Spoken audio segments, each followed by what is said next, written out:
everybody. Thanks for joining Game Trade Media here live at PAX Unplugged. I'm Gretchen, and I'm here with Bruce from NorthStar Games. Oh, it's so good to be here. It's so good to be here. It's so good to see you. You know, it's fantastic to see. It's been just a minute since we've done this.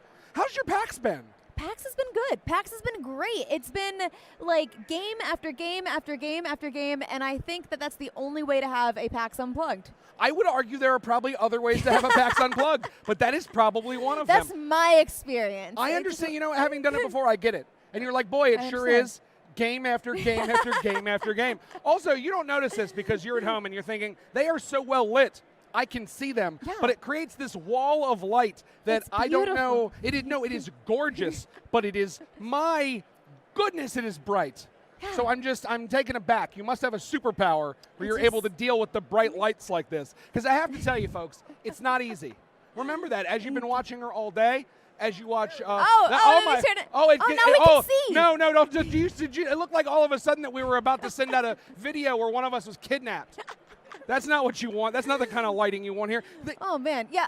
Are we the only professionals? Is that what it is? It might be.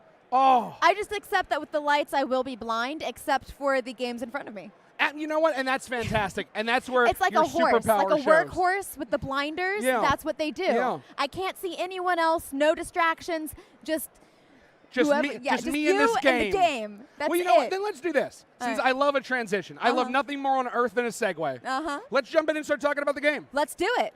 So here at NorthStar, the last big release you may have seen, and I actually can't remember if you've seen this one, so let me know, and the answer's allowed to be no, The Quacks of Quedlinburg. I have. Okay, so The Quacks of Quedlinburg was designed by Wolfgang Warsch. He also did The Mind. He also did Gonchon's Clever. He also did Twice as Clever. I'm sure there's 17 other games I'm forgetting that people that probably are watching this are yelling at me now. But they do like a sports scene. They're just like, oh, Bruce, no! why? Exactly. Exactly. So this is his next big box, the Taverns of Tiefenthal. Okay. No, you're shooting me. Let me not move it. Let me let y'all do y'all. Thank you very much. This is sort of in the universe of the Quacks of Quedlinburg, but it's not necessarily an expansion. Okay? So we figured the Quacks of Quedlinburg, the Taverns of Tiefenthal, it just sounds right. It just does. Yeah. Indeed. This one is a mix of a deck building game and a dice drafting game. Ooh, that sounds fun. That's what I think, and that is what an awful lot of people here at PAX think, because we have sold completely out at PAX. So if you're here and you didn't get it, go to your local game store. Your local game store is going to have it, but we are sold out here.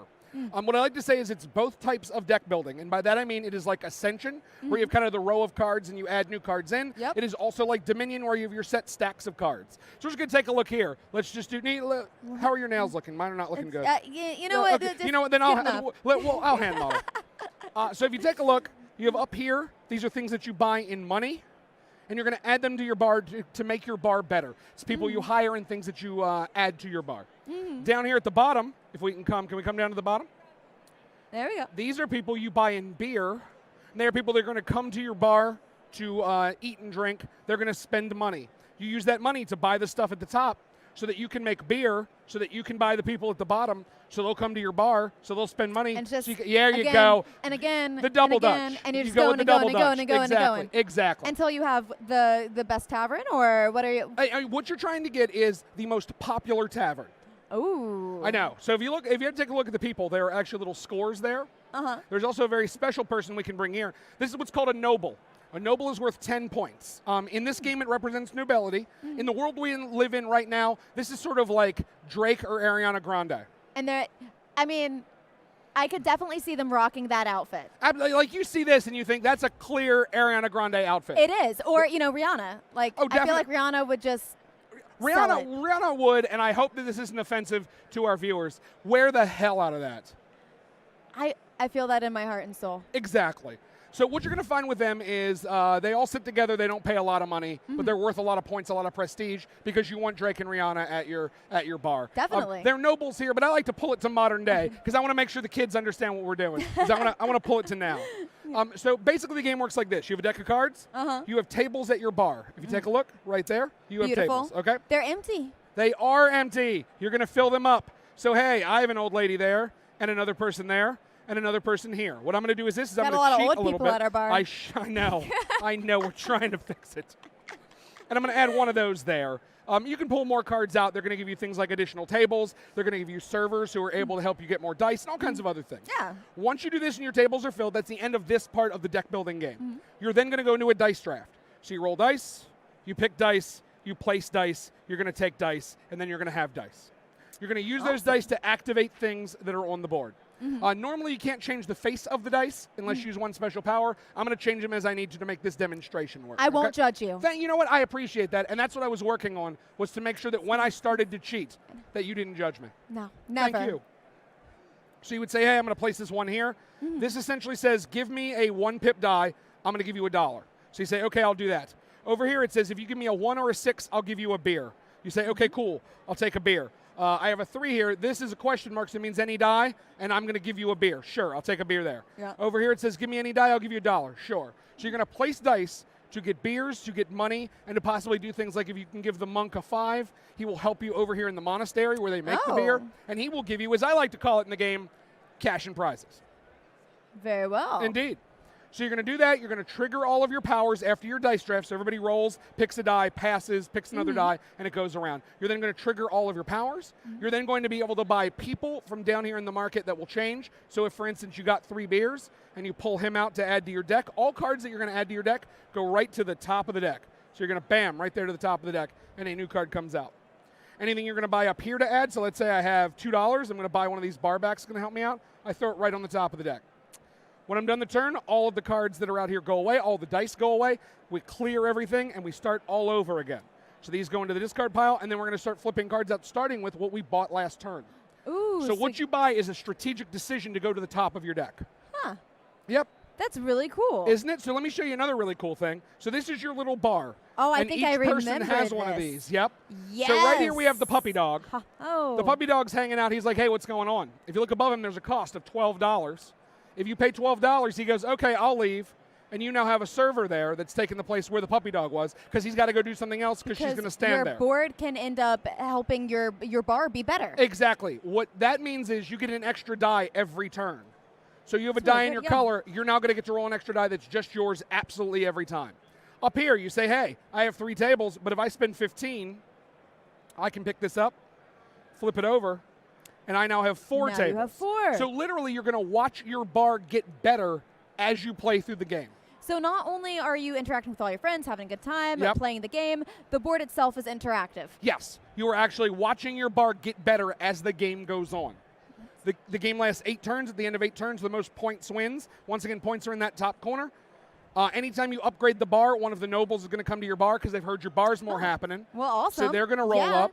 Thank you, Noble Ariana. Exactly. Like, we appreciate it, Ariana of Grande. Instagram. Yeah, exactly. Whatever the old-timey portraiture. I was about to say, she hires another person to very quickly scribble where they are. Just nail it up in Times Square. Yes, exactly. Exactly. We got this. We're do good. you have charcoal, but also like 1 nail and a hammer? Yes. Show people where I am. Bam. Exactly.